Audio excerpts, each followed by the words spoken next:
কোনো রকম আগুনের সাহায্যে রান্না না করে তাল দিয়ে যে এত মজার একটা রেসিপি তৈরি হয় যেটা নাকি না খেলে বুঝতেই পারবেন না। তৈরি করতে সময় লাগে একদম হাতে গুনে 5 থেকে 7 মিনিট। নমস্কার বন্ধুরা, শ্বশুর বৌমা রান্নাঘর অ্যান্ড ব্লগ চ্যানেলে সকলকে স্বাগত। রেসিপিটি তৈরি করতে কোনো রকম ঝামেলাও লাগে না, আর মাত্র 2-1টা উপকরণ দিয়েই কিন্তু তৈরি হয়ে যায়। তাহলে কি করে তৈরি করব সেটাই দেখে নেওয়া যাক। প্রথমেই এইখানে একটা পাকা কালো তাল নিয়েছি, আর এটাকে ভালো করে জল দিয়ে ধুয়ে রেখেছি। এবার তালের ওপরে যে একটা শক্ত বাটির মতন অংশ থাকে সেটাকে খুলে নেওয়া হলো।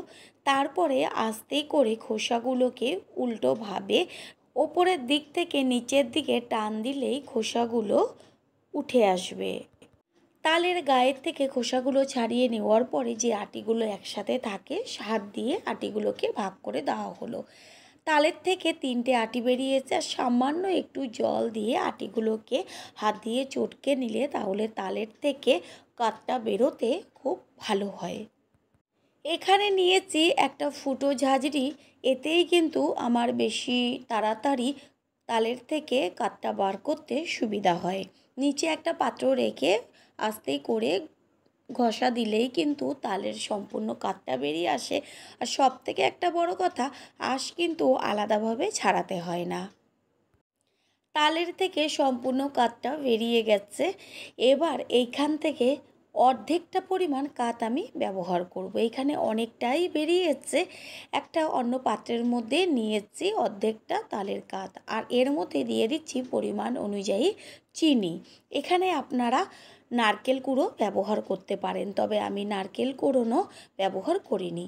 চিনিটাকে তালের সাথে ভালো করে মিশিয়ে নেব, যেন চিনির যে দানা অংশটা থাকে সেটা এর ভেতরে না থাকে, চিনিটা সম্পূর্ণই গলে যায়।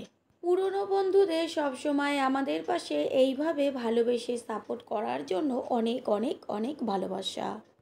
এখানে আলাদা একটা প্লেট নিয়েছি, আর তার মধ্যে সামান্য একটু সাদা তেল দিয়ে পুরো প্লেটের গায়ে মাখিয়ে নেব।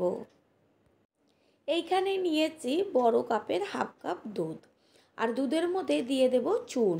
চুনের পরিমাণ কিন্তু একদমই বেশি ব্যবহার করবেন না, তালের কাতের অনুযায়ী দিতে হবে। এইখানে আমি হাফ চামচের থেকেও কম চুন ব্যবহার করেছি।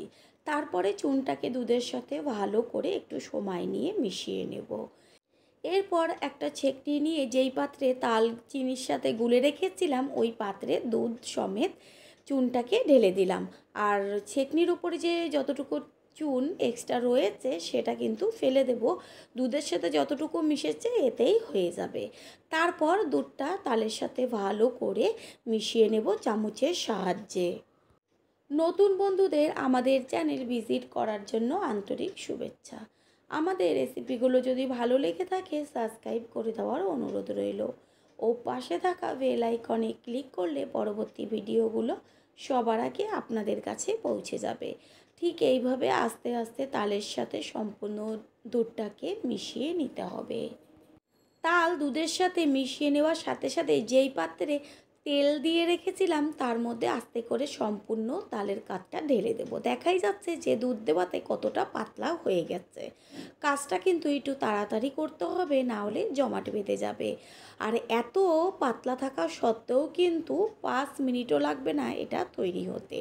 ওপরে কিছুটা বাদামের গুঁড়ো আমি ছড়িয়ে দিলাম। এইভাবে 4 থেকে 5 মিনিট রেখে দিলেই কিন্তু একদম তৈরি হয়ে যাবে তালের বরফি। 5 মিনিট বাদে দেখিয়ে দিচ্ছি যে কত সুন্দর জমাট বেঁধে গেছে। হাত দিয়ে প্লেটটাকে উল্টে দেব, তবুও কিন্তু একটুও প্লেট থেকে উঠে চলে আসবে না।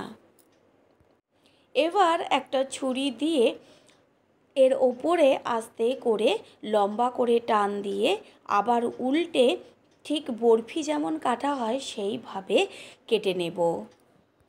বরফির মতন সাইজ করে কেটে নেওয়া হয়ে গেল, আর ছুরি দিয়ে তুলে দেখিয়ে দিচ্ছি যে কত সুন্দর পিসগুলো উঠে এসছে। কোনো রকম আগুন ব্যবহার না করে যদি এত সুন্দর একটা রেসিপি তৈরি হয়ে যায় তাহলে কেমন দারুণ লাগে বলুন তো। আজই তৈরি করে ফেলুন।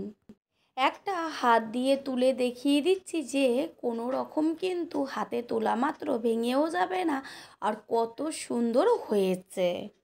তৈরি হয়ে গেল আজকের রেসিপি তালের বরফি। আশা করি রেসিপিটি ভালো লাগলো। আর যদি ভালো লেগে থাকে একটা লাইক, কমেন্ট, পারলে একটা শেয়ার করে অবশ্যই জানাবেন। আপনাদের দেওয়া একটা লাইক ও একটা শেয়ার কিন্তু আমাদের কাছে অনেক অনেক গুরুত্বপূর্ণ। রেসিপিটি যদি কেউ ফেসবুক থেকে দেখে থাকেন, ফলো করে পাশে থাকার অনুরোধ রইল। All friend, thanks for watching my video. আপনারা সকলে ভালো থাকবেন, সুস্থ থাকবেন। আবারও দেখা হবে অন্য কোনো রেসিপির এপিসোডে।